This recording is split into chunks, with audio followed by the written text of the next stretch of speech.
Spoilers, Part 2 of One Piece Chapter 1, 1146.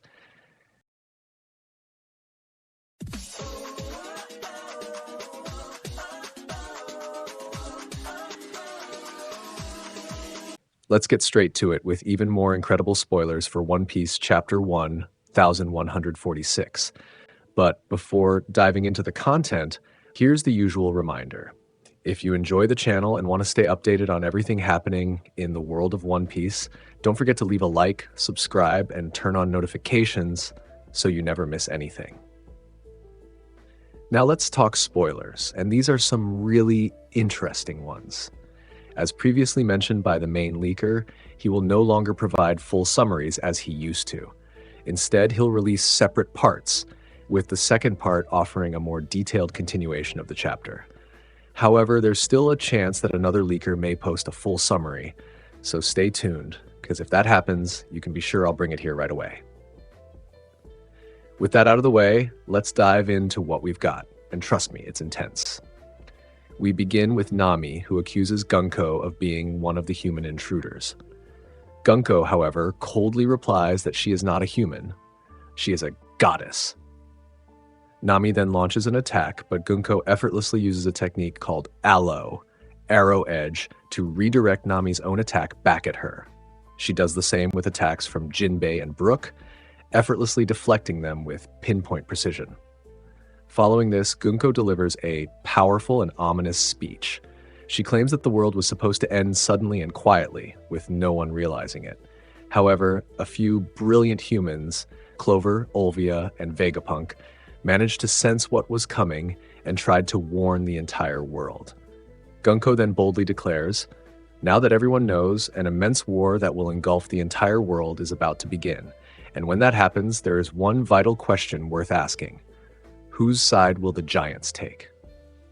Immediately after this dramatic moment, we shift to a comedic scene. Luffy and Loki are seen hilariously bloated. They've eaten literally all the food in sight and are now stuffed to the brim. Meanwhile, the focus moves to another location. Killingham has just defeated Kiba and Ainge at Walrus School. He then begins preparations for a worldwide broadcast, hinting that something huge is about to be revealed to the public. The chapter ends with an absolutely amazing double spread page. We see that Saul is gravely wounded after a fierce battle against Sommers. Even while teetering on the edge of unconsciousness, Saul musters enough strength to whisper to Robin and Chopper, instructing them to hide in his hair so they can later return to save the children. Sommers, watching the moment unfold, scoffs and says, "A school and a library? You giants are warriors, and you're also the ones who will join us as our mercenaries. Damn you, Harold. What a disgraceful failure." And that's how Chapter 1, 1146 comes to a close, with no break next week. What an absolutely explosive chapter. It really feels like we're getting dangerously close to the beginning of the final war. Gunko's speech only reinforces how much the world of One Piece is about to be shaken to its core. And the Holy Knights, they're proving to be insanely powerful. Even Jinbe couldn't land a single blow against Gunko, which raises the stakes even more. Now, this was the second part of the spoilers, and yes, we're still hoping a full summary will surface soon. If it does, you know I'll be here right away to break it down for you.